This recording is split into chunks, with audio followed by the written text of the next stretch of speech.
Bonsoir à tous. On est Bonsoir à très heureux de tous. vous accueillir pour ce nouveau webinaire comme un rendez-vous. Je vous rappelle le concept, un webinaire donc qui se veut comme un rendez-vous physique avec votre conseiller. Donc pendant 30 à 45 minutes, on va échanger et on répondra bien sûr à toutes vos questions. Donc pour ceux qui n'ont pas déjà participé à nos webinaires, l'outil reste identique. Vous avez la capacité de poser vos questions. Les questions dorénavant sont visibles suite à des demandes que nous avions eues sur les précédents webinaires. Et donc, dans le coup, ça vous permet de rebondir sur des questions qui ont été posées. Alors, au programme de ce webinaire que j'animerai avec Xavier Girard, que vous connaissez. Bonjour Xavier. Bonjour à tous. Alors, au programme de ce 5e rendez-vous, on va faire un point marché financier et il y a beaucoup de choses à dire. Et derrière, on reviendra sur les solutions d'investissement cette année, en 2023, ce qu'il faut faire dans un contexte très particulier après une année 2022 qui a été un petit peu chahutée. Alors, on vous souhaite à tous un très très bon webinaire. On a 30-45 minutes pour y arriver. On a beaucoup de choses à dire et à voir. On va essayer d'être bon dans le timing. On va essayer de ne pas dépasser les 45 minutes. Et surtout, posez-nous toutes vos questions. N'hésitez pas. Alors, pour ceux qui ne nous connaissent pas trop ou qui nous connaissent depuis peu de temps, donc Epargnissimo existe depuis 2010. On a une communauté aujourd'hui de plus de 2500 clients. On est une société totalement indépendante. On est courtier en ligne. Totalement indépendant et on est filiale d'un groupe de gestion privée qui lui existe depuis les années 2000, donc plus de 20 ans, et qui est à la base basé sur Toulouse. Alors, Epargnissimo aujourd'hui, c'est 2 axes de développement pour aujourd'hui nos clients. On leur met à disposition donc des contrats d'assurance vie de capitalisation et on a développé des contrats d'épargne retraite au travers d'un plan d'épargne retraite. La particularité, bien sûr, vous la connaissez, c'est la diversité des supports financiers. On va y revenir ce soir. Les frais parmi les plus bas du marché des standards Internet et plusieurs modes de gestion qui sont à votre disposition, que ce soit à la fois des modes de gestion libres, pilotés ou conseillés. On a l'occasion de revenir d'ailleurs sur ce mode de gestion assez régulièrement dans nos webinaires. Comme vous le savez, Epargnissimo a fait peau neuve au mois d'octobre. Dans le coup, on a changé à la fois notre vitrine et on a changé également notre module de souscription, puisque dorénavant, vous pouvez faire la souscription full online sur Croissance Avenir. Vous avez accès à des simulateurs, comparateurs, des fiches pédagogiques. On a retravaillé. On essaye encore de vous produire beaucoup de données, beaucoup d'infos pour que vous puissiez avoir un maximum d'informations et que vous puissiez retrouver l'ensemble des éléments et avoir la réponse à toutes les questions que vous pouvez vous poser, même si vous n'hésitez pas à nous contacter, que ce soit moi, Xavier ou Marie-Rosalie, que vous avez régulièrement au téléphone. Alors, on va faire un point sur les marchés financiers. Alors, l'objectif, c'est pas d'être dans la théorie, c'était juste de faire un point, un focus sur ce qui s'est passé en 2022 et d'essayer, on va dire, de, de programmer donc 2023 et de voir ce qu'il était possible de faire en 2023 pour essayer de répondre à cette question qu'on nous pose régulièrement. On a une inflation qui est assez élevée, des taux d'intérêt qui ont monté et qu'est-ce qu'on peut faire? C'est une grande question, n'est-ce pas Xavier, qu'on retrouve très régulièrement avec nos clients. En effet, on a beaucoup de remontées de la part de nos clients qui se questionnent, qui sont certaines fois un peu perdus dans cette période avec des marchés très chahutés en 2022 et où on se demande sur quelle classe d'actifs, sur quel type de placement se positionner en ce début d'année 2023. Donc, on va essayer de communiquer et vous donner des éléments de réponse. Alors, premier point, on fait un focus, on sort le rétroviseur, on regarde ce qui s'est passé en 2022. Donc en 2022, le CAC 40 a fini dans le rouge. On est à moins 9,50 sur l'année. On a vécu un pic, du moins un pic, plutôt un creux courant d'été. Et finalement, on a plutôt pas trop mal terminé l'année pour finir donc à moins 9, sachant qu'on était plutôt à moins 20, moins 25 quasiment courant août, courant l'été. Le point très important, alors le CAC 40, ça représente bien sûr les 40 plus grosses valeurs françaises au niveau de la bourse. À côté de ça, vous avez un deuxième graphique qui est très important. Alors j'espère que vous le voyez bien. C'est ce qu'on appelle l'OAT 10 ans. Donc ça, c'est l'indice aujourd'hui des taux 10 ans français. C'est c'est le taux d'intérêt auquel l'État français emprunte. Et ce taux, qui est un taux de référence, permet de connaître aujourd'hui l'évolution des taux d'intérêt. Comme vous pouvez le voir, en un an, en un an, on est passé de début janvier 2022 à plus 0,20 sur l'OAT 10 ans, sachant qu'on était négatif quelques mois plus tôt, puisque vous en avez très certainement entendu parler. Cet OAT 10 ans aujourd'hui est à 2,50 ce soir à la clôture à peu près. Donc vous voyez le passage, on est passé de 0 à 2,50. Donc autant vous dire que les taux d'intérêt ont fortement monté en 2022. Donc ça, c'est le taux 10 ans. Les taux courts également ont monté sous l'impulsion des banques centrales. On va y revenir juste derrière. Tout ça porté par une inflation que nous allons également regarder ensemble. Alors globalement, l'ensemble des marchés financiers sur 2022 se termine quasiment dans le rouge. Les seuls qui arrivent à tirer un peu leur épingle du jeu, c'est l'or, c'est tout ce qui est à gauche, hein, vous le voyez sur le graphique. Le pétrole qui s'en sort pas mal, même si derrière, finalement, après le pic que nous avons vécu juste après la guerre Ukraine-Russie, la bulle s'est dégonflée, mais il restait encore en territoire positif en fin d'année 2022. Pour tout le reste, il faut dire que l'ensemble des marchés ont connu une année 2022 assez catastrophique. Et je dirais les secteurs qui ont été le plus chahutés, c'est toute la tech US et tout le secteur de la tech globalement, qui a très fortement souffert suite à la remontée des taux. Alors, l'évolution des marchés, par contre, depuis 2023, alors là, autant on était dans le rouge en 2022, autant dans 2023, c'était surprenant, mais nous sommes le 19 janvier. Et aujourd'hui, à l'heure à laquelle on se parle, eh bien, on constate que l'Eurostoxx, alors aujourd'hui, on a vécu une journée un petit peu compliquée, puisque c'est la première, je pense, journée compliquée qu'on vit depuis 19 jours, depuis que nous sommes rentrés en 2023. Mais autrement, encore à hier, à la clôture, on avait un très beau démarrage, une très belle année, voire même le meilleur démarrage depuis ces 20 dernières années, d'après les journaux financiers et puis d'après les statistiques qui nous sont à notre disposition. Alors, bien évidemment, inutile de vous dire que très certainement que cette année, ça sera un petit peu plus complexe que ce démarrage en trombe, qu'on va avoir des périodes de creux, il va falloir être patient, être résilient, et on va surtout regarder ce qui va se passer au niveau des taux d'intérêt des banques centrales et on va le voir juste derrière de la possible, en tous les cas, de la possible récession que nous allons peut-être avoir dans les prochaines semaines. Alors, le taux souverain, c'est le fameux 10 ans dont je parlais tout à l'heure. Le fameux 10 ans, vous le voyez hier à la clôture, était à 2,45. 2,45 sur le 10 ans, alors qu'on était, je rappelle, à 0 en début d'année 2022. C'est pour ça que vous avez donc un impact à la fois sur les taux de rémunération et sur les taux d'emprunt. Alors, il fallait aussi ce soir faire un focus inflation, voir aujourd'hui ce qui se passe sur l'inflation. Nous avions fait un point en octobre 2022 avec Xavier et à l'époque avec notre partenaire Yoni Caballo et nous avions noté qu'on allait peut-être rentrer vers le pic d'inflation. Bon. Est-ce qu'on y est ou pas, le pic d'inflation? En tous les cas, aujourd'hui, on a plutôt tendance à dire qu'on a l'impression que le pic est plutôt un peu derrière nous, même si aujourd'hui, il faut être très prudent dans le discours sur l'inflation. Mais a priori, le pic est peut-être passé en décembre 2022. Aujourd'hui, on a une inflation qui reflue. La tendance doit être confirmée en janvier et en février. C'est ce qui permettra vraiment d'affirmer que l'inflation a reflué. Alors, il y a une grande question qui se pose, puisque depuis décembre, pour le coup, la Chine a réouvert son économie. Donc, dans le coup, aujourd'hui, quel va être l'impact de la Chine sur l'inflation globale mondiale quid aujourd'hui, les thèses s'affrontent.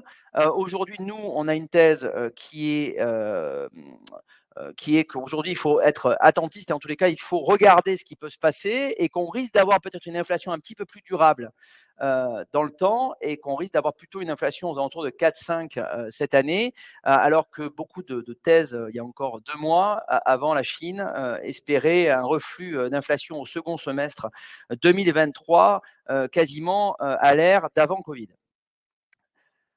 Alors, le point qui serait important, c'est les banques centrales. Les banques centrales ont encore aujourd'hui, ce jeudi 19 janvier, parlé. Elles ont expliqué que l'inflation, elle était loin d'avoir disparu. Elle était encore bien présente aujourd'hui. Et il n'était pas question pour le moment que les banques centrales décélèrent sur la hausse de taux.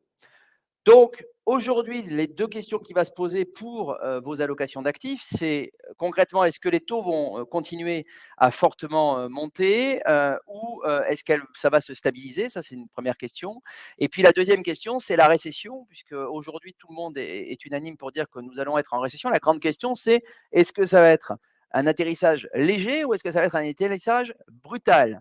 Donc ça, c'est l'avenir qui va nous le dire et concrètement, si l'inflation est plus durable et que les banques centrales sont obligées, de continuer à augmenter leur taux d'intérêt de manière un peu violente, bien évidemment, ça pourrait produire un choc un petit peu plus brutal que ce qui était prévu à l'origine. Alors à partir de là, il faut savoir comment on va construire une allocation. Comment vous allez pouvoir construire une allocation. Donc ce soir, on n'a pas la prétention de vous donner une martingale, c'est pas du tout ça l'idée, mais en tous les cas, on va vous donner une piste, une orientation pour faire une allocation, on va dire simple, efficace et qui peut répondre à une allocation sans jouer le market timing. Donc, dans un premier temps, il nous paraissait avec Xavier important de revenir sur le fonds en euros, puisque le fonds en euros, depuis des années, pour le coup, il avait une tendance à être, en tous les cas, à faire que descendre. Chaque année, on avait un taux qui était annoncé toujours en baisse et on nous prévoyait une baisse discontinue pour tendre vers zéro. Et cette année, avec la remontée des taux, alors quand je dis cette année, en 2022, avec la remontée des taux, tout le monde s'attendait à ce que le fonds en euros puisse remonter. Encore fallait-il avoir les premiers résultats et on va justement aborder ce sujet. Alors, aujourd'hui, le fonds en euros, nous, on a toujours considéré que c'était une place, c'était un actif, mais il avait toute sa place dans une allocation. Bien sûr, le fonds en euros, aujourd'hui, on ne peut plus mettre 100% de son allocation dessus, ça serait dommage. Il y a certainement des choses, des alternatives à choisir, mais le fonds en euros, pour nous, reste incontournable. Incontournable parce que, il offre malgré tout la liquidité, il offre également une, garantie, un effet cliquet, donc ça permet d'avoir quand même, et bien une partie de son allocation qui, suit une revalorisation, régulière sans à pour des liquidités, pour rémunérer des liquidités, c'est très, très bon. Alors aujourd'hui, il est en concurrence bien évidemment en face avec des, livrets réglementés comme le livret A, ou le LDD. Bien évidemment, quand vous avez atteint vos plafonds livret A et LDD, se pose la question: «Qu'est-ce que je peux faire?» Le fonds en euros sur les contrats épargnissimo où vous rentrez, à frais d'entrée zéro, répond en tous les cas à une alternative, judicieuse. Alors en octobre 2022, là aussi, on avait fait un petit «pronostic» entre guillemets. On s'était jeté à l'eau en disant: «Quid des fonds en euros pour 2022?» Et je vous avais fait part de mon point de vue sur lequel je pensais que les taux allaient remonter. Bon, on s'appuyait aussi sur les données de Facts and Figures, qui est un cabinet de conseil indépendant et qui disait concrètement, on va se retrouver avec un fonds en euros qui devrait être entre 1,6 et 2 en 2022, sachant qu'on avait un taux moyen en 2021 à 1,20. Alors, notre vision d'octobre 2022, eh bien, elle est confirmée aujourd'hui sur les premiers taux qui sont tombés, hein, puisque là, aujourd'hui, on est en pleine annonce des fonds euros. Aujourd'hui, beaucoup de compagnies d'assurance l'ont déjà annoncé. Alors, on va avoir certainement un taux moyen aux alentours de 1,8 cette année, à confirmer, bien sûr, dans les prochaines semaines. Tout le monde n'a pas annoncé son taux de fonds en euros. Nos compagnies d'assurance avec lesquelles on travaille ne les ont pas encore toutes annoncées, donc on dévoilera comme nous l'avons mis courant de semaine prochaine, alors pas courant, mais fin de semaine prochaine, certainement l'ensemble de nos fonds en euros avec les taux. Concrètement, aujourd'hui, les premiers taux annoncent une moyenne entre 1,80 et 2, et pour les meilleurs, avec des bonus de rendement. Donc, c'est-à-dire que concrètement, quand vous avez une quote-part unité de compte importante, vous avez derrière des bonus de rendement qui vous permettent d'avoir un fonds en euros qui vont jusqu'à près de 3% ou plus de 3%. Donc, l'annonce des taux la semaine prochaine, je ne fais pas durer le suspense plus longtemps. Nous, aujourd'hui, on est convaincus que le fonds en euros, en tous les cas, reste un actif important dans une allocation. Il ne doit pas y avoir 100% dessus, mais en tous les cas, on l'a toujours été et on le sera toujours. Le fonds en euros reste aujourd'hui un axe important dans votre allocation. Alors, je me permets juste une petite précision, parce qu'on a pas mal de demandes de la part de nos clients sur justement à quoi est due l'augmentation, des rendements des fonds en euros sur l'année 2022. Et comme Jean-Olivier, tu as abordé, le point tout à l'heure, au niveau des obligations et des emprunts d'État, il faut savoir que les fonds en euros traditionnels sont composés à 85 ou 90 d'obligations souveraines, c'est-à-dire d'obligations d'État. L'assureur prête de l'argent à la France, à l'Allemagne, ou à des pays et on voit l'évolution des taux d'intérêt que vous a montré tout à l'heure Jean-Olivier, où on avait des taux qui étaient négatifs il y a encore un an et où aujourd'hui on est à 2,7 sur le AT de 10 ans. Donc c'est ce qui permet aujourd'hui aux assureurs, avec les obligations nouvellement prises sur 2022, d'obtenir un meilleur rendement que les années précédentes. Tout à fait, Xavier, tout à fait. C'est vrai qu'aujourd'hui, le niveau des taux d'intérêt permet justement d'aller, chercher, du papier, avec du rendement intéressant. On va y revenir justement, juste après parce que, dans l'actualité, aujourd'hui dans les allocations, on va parler d'obligations, donc on va revenir sur ce sujet. Mais très clairement aujourd'hui, oui, les obligations ayant un rendement plus intéressant, plus important, le rendement couple rendement-risque est plus rémunéré, plus rémunérateur. Donc mécaniquement, ce que nous pouvons prévoir pour nos clients, particuliers, ou chefs d'entreprise ou entreprises, bien, c'est la même chose pour les assureurs. Aujourd'hui, les assureurs, cherchent du papier, rentrent aujourd'hui, essayent de collecter pour pouvoir acquérir des obligations avec des taux qui sont bien meilleurs que celles qu'elles avaient en portefeuille depuis 1 an, 2 ans, 3 ans, 4 ans, puisque les taux, pour le coup, sur les obligations souveraines étaient, plus proches de 0 ou de 1. Alors Xavier, je te laisse pour le coup rentrer dans l'actualité et le référencement de nos contrats et je reprendrai la parole en échange. N'hésitez pas à nous poser des questions. On est là pour vraiment échanger ce soir, hein. Donc oui, donc en effet, on a pas mal de nouveautés, d'actualités. On essaie de faire vivre les contrats, que ce soit au niveau des contrats en eux-mêmes, des outils qu'on met à votre disposition et des référencements réguliers qu'on opère quasiment tous les mois au sein de l'ensemble des contrats de la gamme. On avait mis en avant, sur, 2022 des fonds, qui étaient basés sur l'inflation, qui ont été très porteurs. Ils ont été très sollicités par les clients et fortement investis. Donc l'idée aujourd'hui, c'est de mettre également en avant les référencements que nous avons faits par rapport au contexte que Jean-Olivier vient de vous expliquer et de vous proposer des solutions, pour ce début d'année 2023. Nous avons sur principalement 2 classes d'actifs, fortement, agrémenté la gamme. Au niveau du private equity, donc on reviendra un petit peu tout à l'heure, dessus, plus en détail. Le private equity, c'est donc du capital investissement, d'investissement, sur des TPE ou PME françaises ou européennes. On a référencé 3 fonds, depuis le début décembre, avec Eurazeo, Apax et le FCPR Eiffel Infrastructure. Donc certains sont des généralistes, on rentrera dans le détail après, et vous avez comme le FCPR Eiffel qui, lui, a une orientation vraiment développement durable dans les investissements qu'il opère. On a également, je dirais, de façon assez importante, complété la gamme des supports immobiliers avec en particulier les SCI. La gamme SCPI au sein des 2 contrats est déjà, très fournie puisqu'on a, entre 13 et 16, SCPI de présentes sur les contrats, en fonction de Spirica ou de Suravenir. Donc on a voulu agrémenter, la partie SC-SCI, société civile ou société civile immobilière, qui présente l'intérêt d'avoir des frais d'entrée moins importants puisqu'on est sur du 2 globalement au lieu de 6 à 7 sur les SCPI et d'aller chercher également des fonds, je dirais, plus thématiques, ce qui commence à sortir de terre depuis maintenant 2-3 ans, où on a certaines SCPI, comme celles que nous venons de référencer, ou SCI, qui vont aller chercher, comme la dernière qui est référencée, qui est Cap Santé, gérée par Primonial, qui, comme son nom l'indique, est orientée sur la santé. Alors, Xavier, pour ajouter par rapport à une question qui nous est posée, Oui, donc ce qui est en bleu est exclusivement disponible sur les contrats de la gamme sur Avenir. sur Avenir, donc croissance avenir, capitalisation. Exactement. Ce qui Ensuite, est en orange, du coup, est sur la gamme Spirica, NetLife exclusivement, 2 exclusivement, NetLife 2 et NetLife. Et ce qui est en vert est disponible sur l'ensemble de nos contrats. Donc, on voit que on a aujourd'hui, alors il y a une particularité chez Spirica, c'est qu'on a certaines fois des enveloppes qui sont ouvertes et qui ne sont ouvertes que de façon temporaire. Une fois que l'enveloppe est épuisée, le fonds est clôturé, en tout cas pour une certaine durée. C'était le cas de Cap Santé, qui avait été référencé chez Spirica en fin d'année dernière. Elle n'est actuellement pas disponible.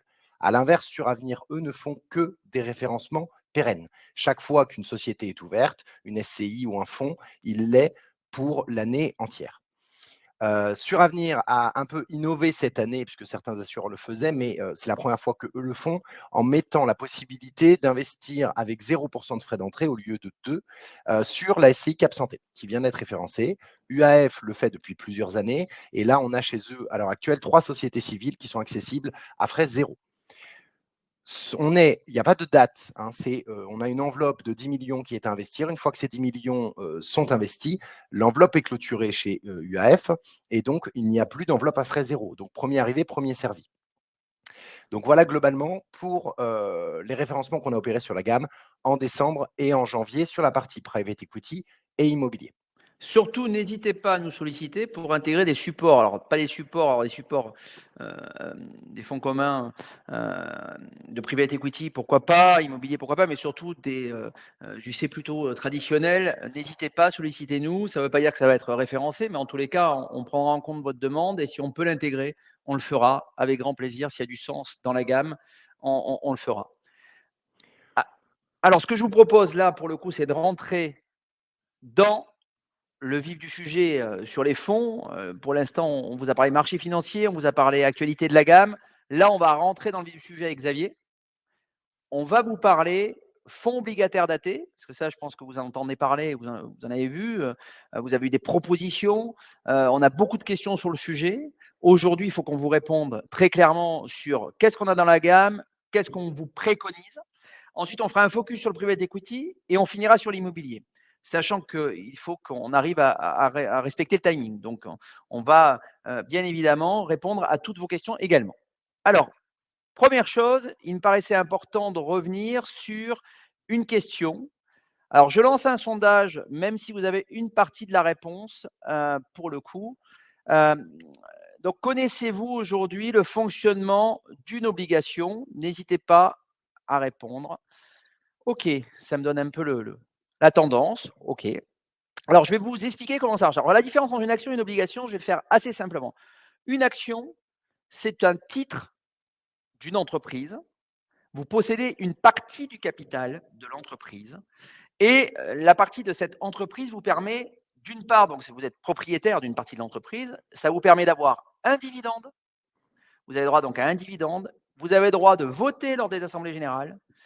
Et vous avez en tous les cas les points d'intention, comme c'est notifié, comme nous l'avons notifié, c'est les perspectives de résultats de l'entreprise qui peuvent faire varier l'action. Donc, bien évidemment, le secteur, je prends l'exemple, il y a des exemples simples, hein, vous avez certainement entendu parler de Twitter, de Tesla.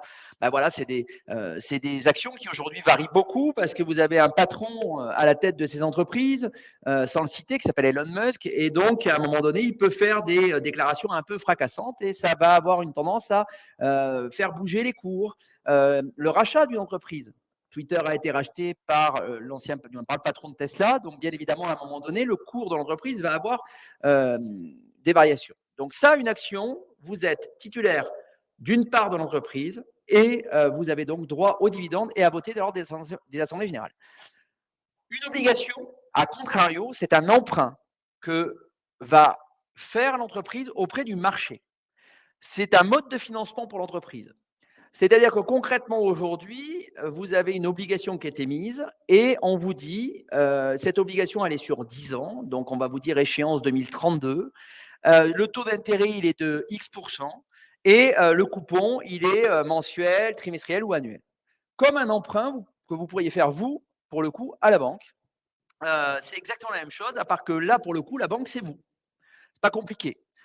Plus, bien évidemment, plus la contrepartie, c'est-à-dire plus la société qui emprunte est risquée et plus le taux d'intérêt est élevé et plus le risque que vous avez de ne pas percevoir ce remboursement est élevé. Je prends l'exemple, si demain vous prêtez de l'argent à l'État français ou même à un État type américain, bah, votre risque de ne pas être payé est faible. Si vous prêtez de l'argent à une petite société qui émet une obligation, ben, votre risque, bien évidemment, en contrepartie, est plus fort pour être payé. Du moins, quand je dis plus fort, le risque pris est plus important. Donc, il est normal qu'on vous rémunère mieux. Tout à l'heure, quand j'ai présenté au démarrage les marchés financiers, j'ai parlé de l'OAT 10 ans. L'OAT 10 ans, c'est l'indice qui permet de savoir à combien emprunte l'État français sur 10 ans. Donc aujourd'hui, quand la France emprunte sur 10 ans, en ce moment, elle emprunte à 2,50, alors qu'elle empruntait à zéro il y a un an et elle empruntait à taux négatif en 2021. Donc c'est pour vous donner un peu l'idée. Donc aujourd'hui, quand vous investissez sur un fonds, en tous les cas, quand vous vous posez des questions sur un fonds obligataire daté, eh bien, vous investissez dans une obligation. Alors, quand je dis une, j'exagère, parce qu'en fait, c'est un panier d'obligations. C'est-à-dire que concrètement, l'intérêt justement d'un fonds obligataire daté, c'est en l'occurrence d'acheter plusieurs obligations. Alors, je vais revenir sur les points et les focus importants. Aujourd'hui, un fonds obligataire daté, c'est quoi? C'est petit 1, une durée de vie qui est définie à l'avance. C'est-à-dire qu'à l'avance, vous connaissez le contrat. On vous dit, voilà, un fonds obligataire daté, ça va durer entre 4 et 8 ans. Hein, c'est grosso modo les durées que l'on voit à l'heure actuelle sur le marché, et même c'est plutôt entre 4 et 6 ans. On vous dit aujourd'hui, vous avez certainement entendu parler de vous investissez sur de l'investment grade ou sur du high yield. Alors ça veut dire quoi ça? C'est pas un jargon, alors c'est de l'anglicisme, mais pour le coup, plus vous allez aller sur des entreprises à risque et plus vous êtes sur du haut rendement, donc du high yield. Quand vous investissez sur du investment grade, vous investissez sur des entreprises qui sont mieux notées. Donc bien évidemment, le fonds daté que vous allez avoir en face de vous, vous allez avoir, et vous avez dû le voir, des taux qui sont présentés, qui sont différents, ce qu'on appelle les taux actuariels, des rendements embarqués, qui sont différents entre chaque fonds.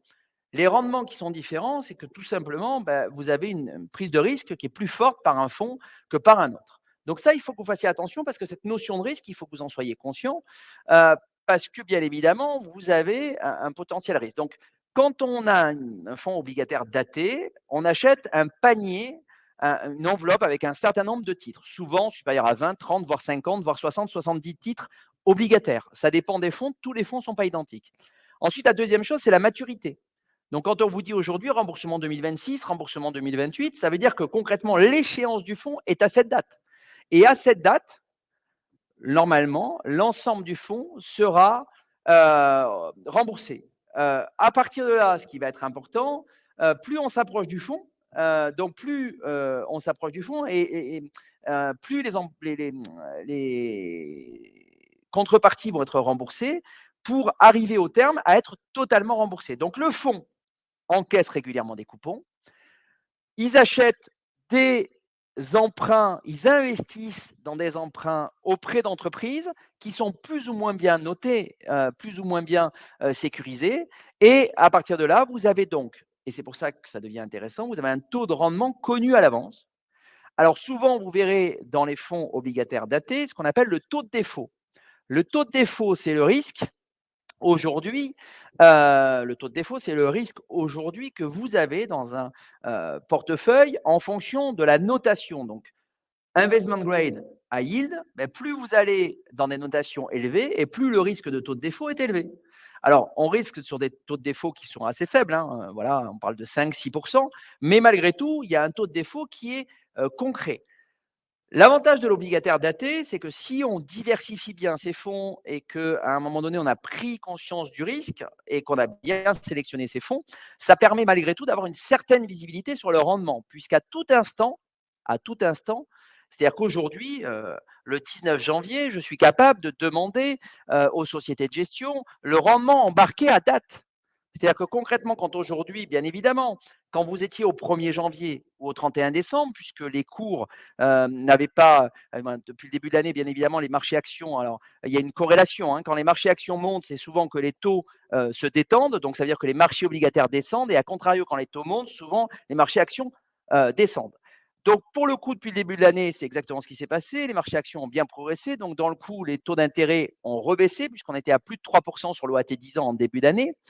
Donc, il était plus intéressant de rentrer sur les fonds obligataires datés en fin d'année ou en début d'année, mais il reste encore aujourd'hui, ça reste encore intéressant, puisque on a un rendement embarqué avec une visibilité et très clairement, on a des rendements qui sont supérieurs à 4,5, 5, 5,5 sur du investment grade et un peu supérieurs même sur du high yield, hein, on va être à 6, 7, 8%.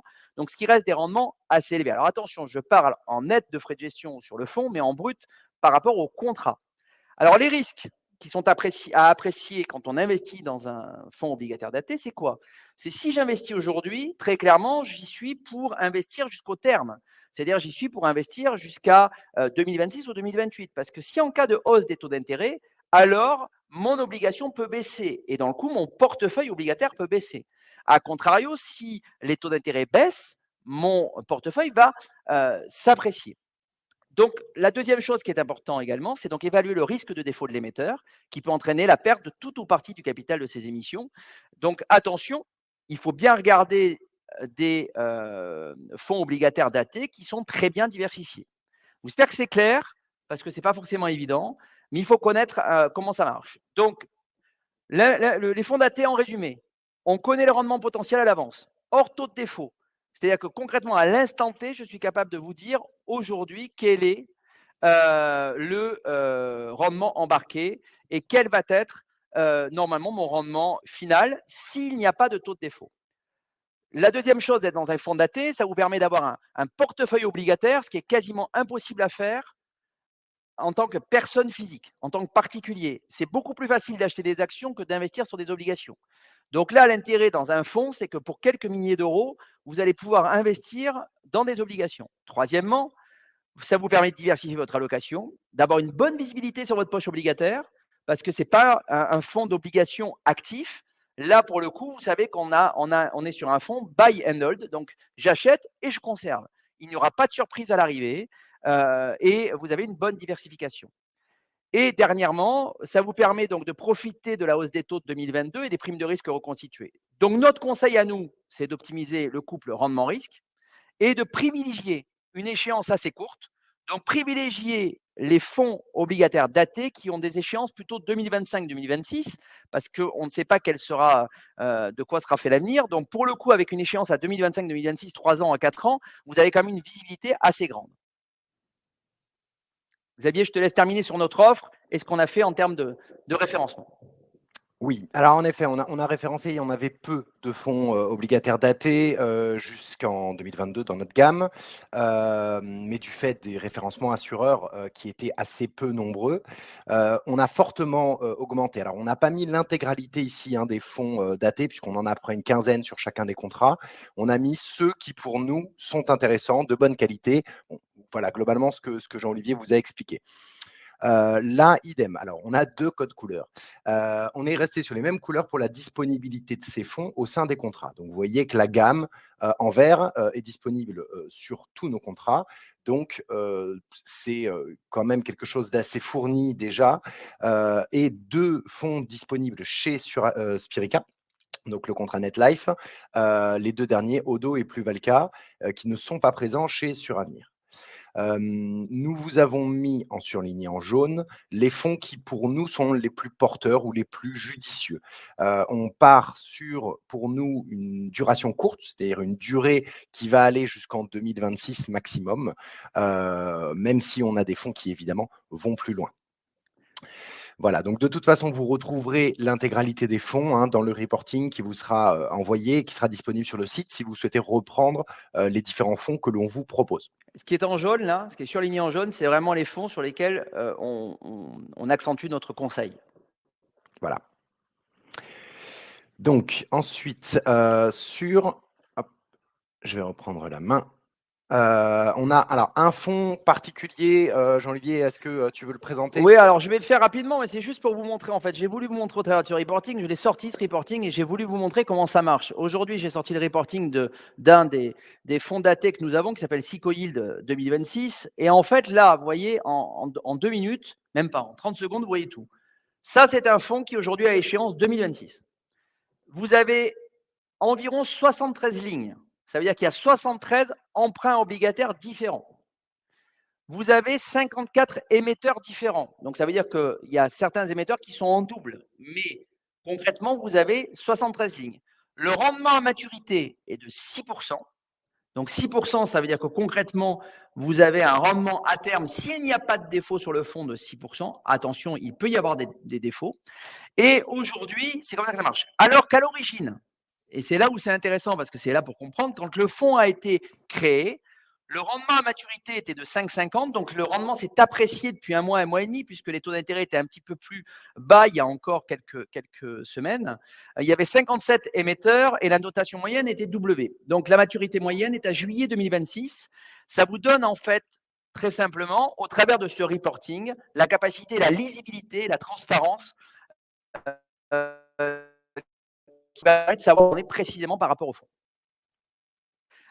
N'oubliez pas donc bien sûr de vous connecter. On fait un webinaire spécifique mardi soir, le 24 à 18h. On invite Christophe Tapia de Sony Asset Management qui viendra faire une présentation avec moi et mon associé Hélène Barousset sur l'obligataire daté. Et on vous présentera bien sûr le fonds Sony 2025 et vous comprendrez encore mieux. On y passera presque une heure sur les obligations et les fonds datés. On fera un focus vraiment que là-dessus. Donc, n'hésitez pas à vous connecter et surtout, inscrivez-vous. Alors, le second focus, la deuxième classe d'actifs sur laquelle on a voulu mettre l'accent aujourd'hui, c'est le private equity, en français capital investissement. Alors, qu'est-ce que le private equity? Le private equity, c'est une méthode de financement pour les petites et moyennes entreprises, donc TPE, PME non cotées, dans le but de les accompagner dans leur développement. Alors, on a différents stades, on ne va pas rentrer dans le détail, mais vous entendrez certainement parler de capital risque, par exemple, qui se comprend principalement un investissement dans une société qui est en phase de création, le capital développement qui, lui, comme son nom l'indique, est pour permettre une augmentation des capacités de production ou de force de vente de la société, le capital transmission qui a pour but de faciliter la transmission d'une société vers une autre ou vers une autre personne physique vers d'autres dirigeants, et ce qu'on appelle le capital retournement, qui lui correspond à l'investissement d'une entreprise qui est confrontée à certaines difficultés dans le but de lui rendre une santé financière meilleure. La plupart de ces financements vont être composés d'actions non cotées ou de titres de créance. Au sein d'un contrat d'assurance vie, ça va principalement prendre la forme d'un FCPR. C'est d'ailleurs aujourd'hui, nous, dans nos contrats, la totalité prennent ce format-là. La loi Pacte est venue apporter une très grande innovation sur le secteur, puisque auparavant, vous ne pouviez pas dépasser 10% de votre contrat au sein d'un contrat d'assurance vie. La loi Pacte est venue libéraliser tout ça. Alors, chaque assureur a mis un petit peu sa patte pour voir ce qu'on pouvait faire. Chez nous, en ce qui nous concerne, sur Avenir vous laisse totalement libre. Vous pouvez avoir un contrat qui comprend 100% de fonds de private equity. Et chez Spirica, tout dépend de l'encours que vous avez sur votre contrat. En dessous de 100 000 euros, vous êtes limité à 50% du contrat en private equity. Au-dessus de 100 000, vous êtes considéré comme client professionnel et par conséquent, vous pouvez mettre l'intégralité de votre contrat. Quelle est la stratégie pour les fonds de private equity? Alors, c'est évidemment une généralité, hein, on explique les règles, les grands principes des fonds de private equity, puisqu'on va le voir après. Chaque FCPR peut avoir ses spécificités et ses diversifications. Mais le but, c'est d'investir et de diversifier directement ou indirectement ces investissements dans des petites et moyennes entreprises ou entreprises de taille intermédiaire, globalement sur des capitalisations de 10 à 500 millions. Et on peut être sur des sociétés françaises ou internationales, principalement sur les véhicules français, on est sur des sociétés principalement françaises ou européennes et fortement orientées zone euro. Et donc, comme je vous l'ai indiqué, ça permet d'avoir des financements d'opérations de transmission, de croissance ou de développement. Sur les fonds qui sont éligibles dans la gamme. Donc, on a une gamme qui s'est fortement étoffée récemment, on va dire depuis 2 ans maintenant. Vous avez le contrat NetLife 2, donc de Spirica, qui lui a voulu faire un petit peu en faire son fer de lance, une des classes d'actifs à privilégier dans ces contrats, et où on voit qu'aujourd'hui, on a 7 supports qui sont référencés. Suravenir est arrivé un petit peu plus tard dans la course, mais a référencé maintenant 4 fonds depuis le milieu de l'année 2022 et va continuer à en référencer. Là où on a un peu plus de mal à intégrer des FCPR, c'est sur les plans d'épargne retraite individuels, puisque nous n'en avons qu'un aujourd'hui sur le pair objectif retraite qui est assuré par Apicil, et nous n'en avons aucun de présent sur le contrat sur Avenir PER. Donc, c'est amené à évoluer et on espère avoir des référencements assez nombreux sur cette partie-là cette année. Alors, pour le coup, ce qu'on voulait faire, c'était vous faire un focus avec Xavier sur quels sont les fonds qu'on vous préconise à l'intérieur de toute cette gamme et pourquoi on vous les préconise. Aujourd'hui, on voulait vraiment vous amener quelque chose de différenciant et vous donner finalement des clés pour que vous puissiez dès demain agir sur vos allocations. Alors, pour le coup, vous avez deux supports qui sont parfaitement en adéquation avec ce qu'on a dit. C'est le support d'Apax et le support d'Ardian. Le support d'Apax et le support d'Ardian, parce qu'aujourd'hui, ces deux fonds sont parfaitement adaptés, ils sont de qualité institutionnelle, c'est-à-dire qu'aujourd'hui, quand vous investissez dans ces fonds, vous avez, ce que les institutionnels aujourd'hui investissent. Pour la petite information importante, aujourd'hui, 25% de la richesse des Américains, des grandes richesses, des grandes fortunes américaines, sont investies en private equity, un peu moins de 3-4% en France, mais c'est en train de pousser. C'est-à-dire que concrètement, aujourd'hui, on sait très bien que si on veut du rendement et de la rémunération, il faut aller sur ce type d'investissement. Donc l'intérêt sur Apax et sur Ardan, c'est que vous avez clairement aujourd'hui deux supports qui n'étaient pas du tout éligibles il y a encore 4-5 ans et qui aujourd'hui, pour quelques milliers d'euros, vous permettent d'avoir du private equity sur lequel vous avez une signature de qualité institutionnelle. Alors, sur Apax, on est sur de l'investissement LBO. Tout à l'heure, Xavier vous l'a expliqué, c'est-à-dire que concrètement, on est sur du capital transmission, donc il y a de l'effet de levier. On a 4 secteurs d'investissement, donc la tech, les télécoms, le service, la santé, les biens de conso. Et derrière, on a une expertise donc autour de 4 leviers qui sont la digitalisation, la croissance externe, l'internationalisation et le SG. Et pour finir, on a une diversification qui est plutôt donc franco-européenne, parce qu'il y a la France, l'Italie, le Benelux et la Suisse. Ardian, à contrario, c'est le leader mondial aujourd'hui du private equity. Donc là, pour le coup, vous êtes sur du très très gros en private equity. C'est un fonds de fonds. Donc, pour le coup, c'est un fonds de fonds qui investit à la fois sur du primaire et du secondaire. Donc là, c'est intéressant parce qu'il va aussi investir sur des sociétés qui veulent se refinancer sur le marché du private equity. Parce qu'il y a beaucoup de sociétés sur le private equity qui finalement ne veulent pas aujourd'hui rentrer sur le marché coté. Le private equity, l'intérêt, tout à l'heure, Xavier vous l'a expliqué, c'est que vous êtes avant l'univers des small caps que vous pourriez retrouver au travers des sociétés cotées. Donc, c'est le leader mondial du private equity. Ça vous permet d'avoir une vraie diversification dans Ardian, vraiment une grosse diversification. Et vous avez accès à des fonds, donc comme je l'ai mis un petit peu plus haut, réservés à la base aux professionnels et aux institutionnels. Sur Apax, point important, vous êtes surtout en co-investissement avec l'ensemble des investissements que fait Apax. Donc, ça reste important. Pour information, j'ai lancé un sondage sur le private equity. N'hésitez pas à répondre sur le fait si vous êtes intéressé ou pas en même temps que je déroule la présentation. Deuxième partie du private equity qu'on trouve diversifiant avec Xavier, qu'on a envie de mettre en avant, il y a le fonds Euraseo, puisque Euraseo Private Value permet d'avoir accès à une stratégie d'action non cotée pour financer les opérations de transmission. On est sur un autre système, on est principalement sur de la dette et pas sur de l'equity. Donc l'equity, c'est les actions, la dette, c'est j'investis sur des emprunts. Pour le coup, ce n'est pas des obligations, mais pour le coup, c'est des obligations non cotées, si vous voulez aller jusqu'au bout du raisonnement par rapport à et rejoindre ce que je disais tout à l'heure. Donc aujourd'hui, la dette, ça vous permet d'aller sur quelque chose sur lequel les banquiers vont de moins en moins. Donc il y a réellement quelque chose à faire sur cette stratégie-là. Pour finir, comme l'a dit Xavier, si vous voulez avoir une connotation verte, vous avez la capacité d'investir dans un FCPR qui s'appelle Eiffel Infrastructure, qui finance les infrastructures d'énergie renouvelable exclusivement, donc tout ce qui est éolien, solaire, et aujourd'hui qui est principalement investi dans l'Union européenne et dans l'espace économique européen. Je pense que j'ai fait le tour. N'hésitez pas à nous poser des questions. Je vois que c'est très mitigé dans les réponses sur le private equity, mais on se tient à votre disposition. Tu fais un focus sur l'offre? Sur l'offre, donc là, il y a eu des questions sur ce sujet tout à l'heure, au niveau de l'offre immobilière. Donc là, on a orienté sur la partie société civile et société civile immobilière. Idem, même code couleur, ce qui est en vert est disponible sur l'ensemble des contrats et ce qui est en orange est uniquement présent sur le contrat NetLife 2 et NetLife. Donc, on a une base et un référencement SCPI qui s'est fortement étoffé depuis maintenant 2-3 ans, comme je le disais tout à l'heure, puisqu'on arrive à une dizaine de SCI sur chacun des contrats. De nombreuses SCI prennent maintenant ou SC d'aller sur des secteurs thématiques, comme l'ont fait avant elles les SCPI. Et vous en avez qui se situent, par exemple, sur la santé, donc comme Cap Santé qui vient d'être référencé, ou la SC Trajectoire Santé.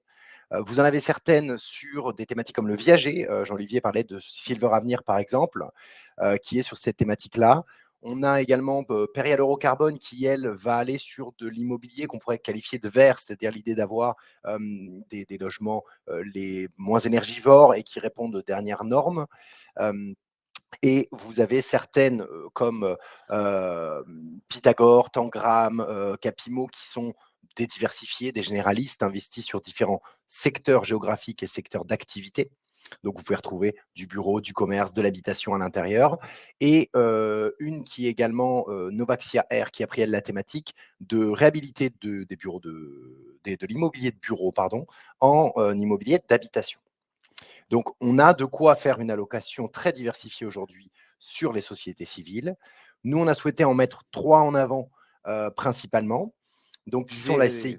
Tout à fait. Je vais y revenir justement derrière pour faire le focus et rejoindre ce que vient de dire Xavier, pour le Voilà. coup. Donc, Vous avez, nous, aujourd'hui, on a analysé le marché, on a regardé ce qui se passait donc, sur le marché de l'immobilier. On n'est pas, bien sûr, étranger à la remontée des taux. On sait que l'immobilier pourrait avoir quelques secousses. Donc, on a essayé de sélectionner les SCI qui nous paraissent les plus résistantes et les plus résilientes en phase de hausse de taux d'intérêt et on va vous expliquer pourquoi.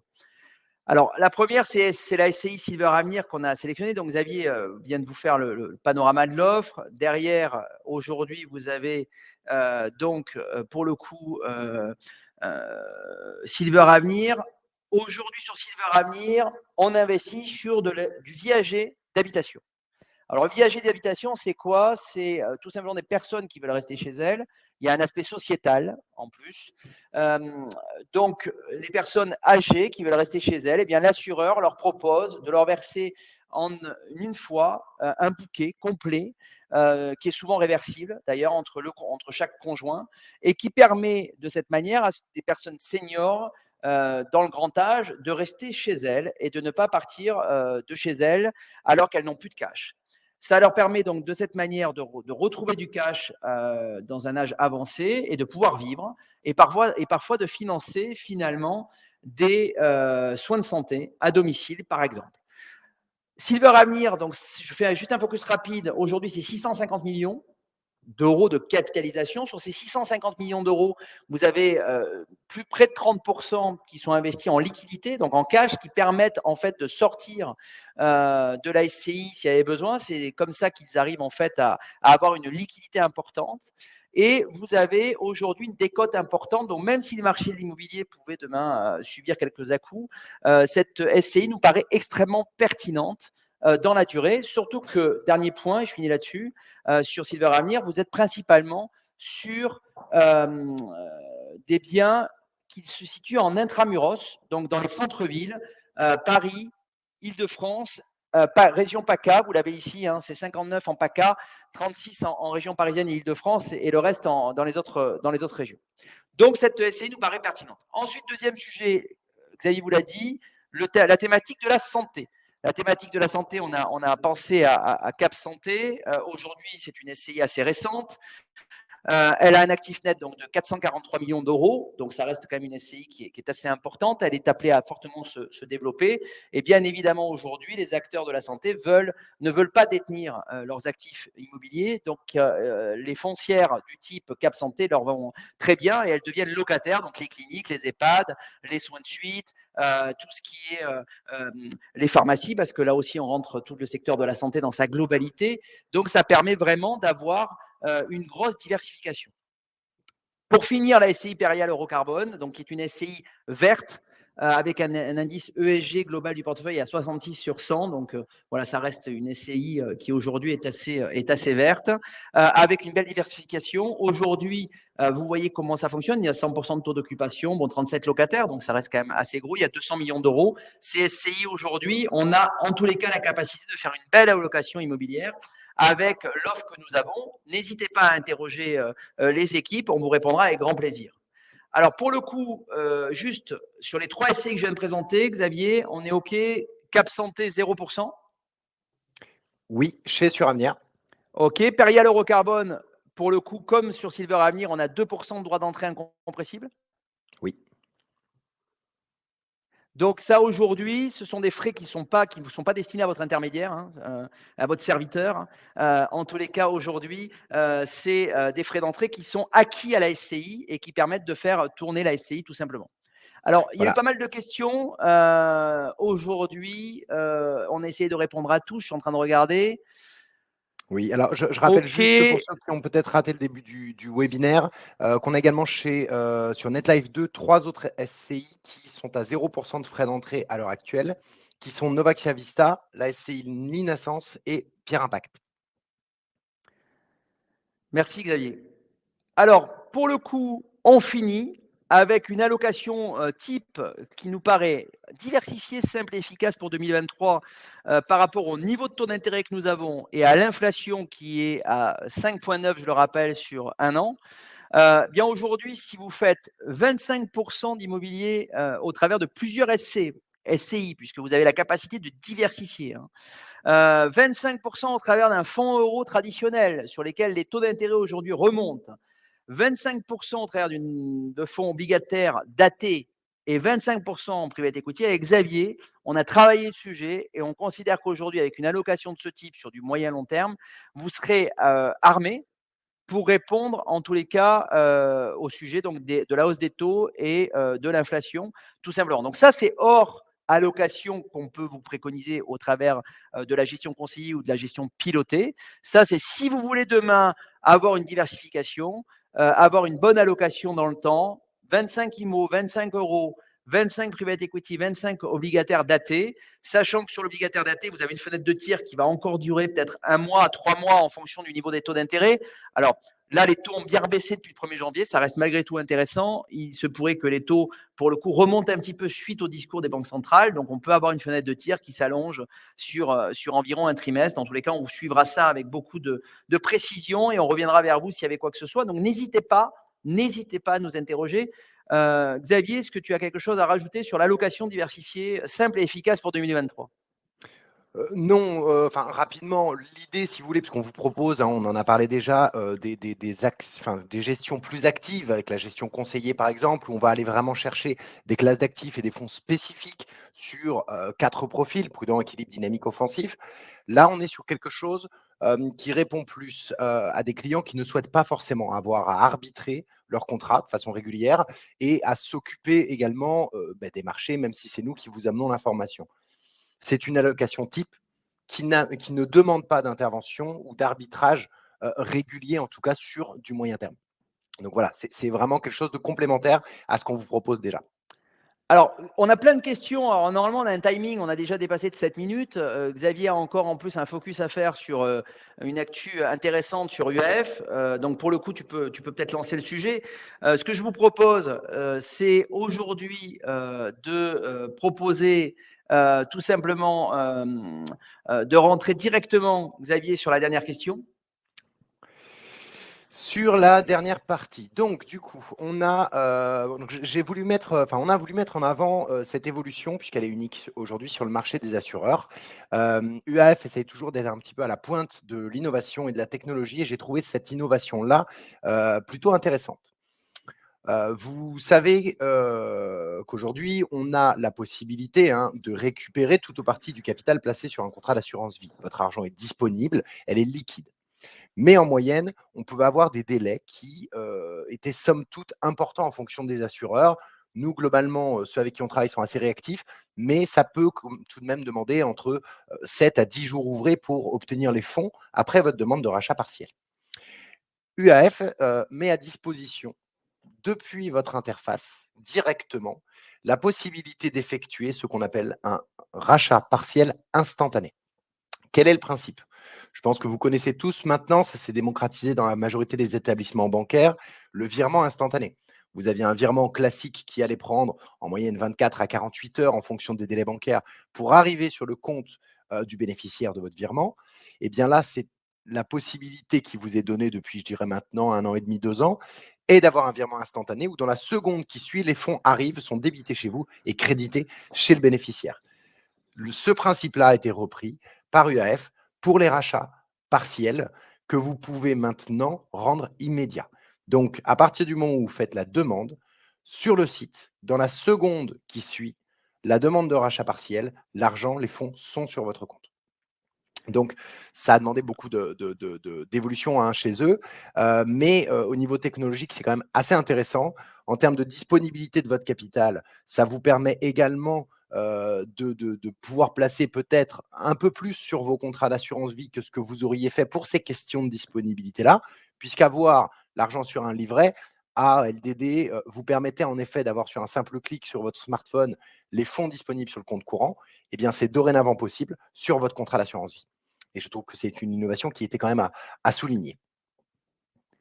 C'est assez magique, Xavier, on peut le dire. Quand je dis Oui, magique, pas de magie, mais en tous les cas, c'est assez exceptionnel de c'est pouvoir avoir un virement instantané et le cash immédiat. C'est en complément de tout ce qu'on a dit tout à l'heure, ça reste quand même quelque chose de très souple et de très efficace. Alors, oui, pour le coup, on a eu des questions auxquelles on n'a pas pu répondre. Nous, on se tiendra bien sûr à la disposition de nos clients. Il y a une question entre autres sur la différence entre les OPCI, les SCI et la SCPI. C'est vrai qu'on a une page spécifique.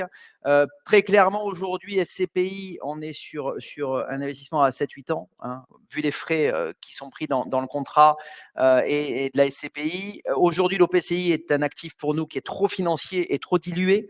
Donc, on n'a pas trop tendance à privilégier et à préconiser ce type d'actifs. Plutôt les SC et les SCI qui sont pour le coup entre eux les SCPI et les OPCI qui ont moins de frais qu'une SCPI et qui sont plus immobiliers qu'une OPCI. Voilà comment je devrais le résumer, le synthétiser. J'espère que vous allez avoir derrière pas mal de questions, du moins vous avez eu pas mal de réponses à vos questions. On a essayé de faire un webinaire dynamique. On a dépassé largement, et j'en suis navré parce qu'on est à plus 11 minutes et j'aime bien tenir le timing. Mais on a répondu à toutes vos questions. On a beaucoup de questions qui tombent encore là en direct. Derrière, n'oubliez pas mardi soir, il y a un live spécial sur lequel je reçois Christophe Tapia. Profitez-en. C'est vraiment un super interlocuteur. Vous aurez toutes vos réponses sur l'obligataire daté et on y passera quasi 1 heure. Donc, venez nombreux, surtout. N'hésitez pas également à dire à des amis de venir, envoyer nos liens. Il n'y a aucun problème sur les prochains lives. Je vois qu'il y a beaucoup d'effervescence et concrètement beaucoup de questions qui sont posées. On essaye en tous les cas de vous faire vivre tout ça. On se tient à votre disposition, toute l'équipe, la team, Xavier, Marie-Rosalie, Ramona, moi-même. Voilà, on est vraiment à votre dispo. On essaye d'être efficace et on essaye de vous donner des clés. Donc aujourd'hui, on a essayé de vous donner une allocation simple, efficace, réactive pour 2023 qui répondra, je pense, en tous les cas, au contexte de marché. Pour finir, réseaux sociaux, YouTube TV, Épargnissimo TV, abonnez-vous, suivez-nous, likez et partagez. Je vous dis à bientôt, je vous souhaite une très belle année encore 2023. Le meilleur, Xavier, tu as quelque chose à dire pour nos internautes, auditeurs ce soir, clients? Ben alors, merci déjà beaucoup pour votre présence, votre assiduité, vos commentaires. Vous êtes très actifs. Donc ça permet d'avoir vraiment un échange comme dans un rendez-vous, qui était le but un petit peu de ce format. Beaucoup de questions s'enchaînent. On n'a pas forcément de toutes y répondre, mais n'hésitez pas à nous faire un mail directement sur la boîte contact@parnissimo.fr qui s'affiche. On reviendra vers vous dès demain. Au plaisir et à très vite. À très bientôt. Très bonne YouTube soirée à tous. TV, le live. Belle soirée.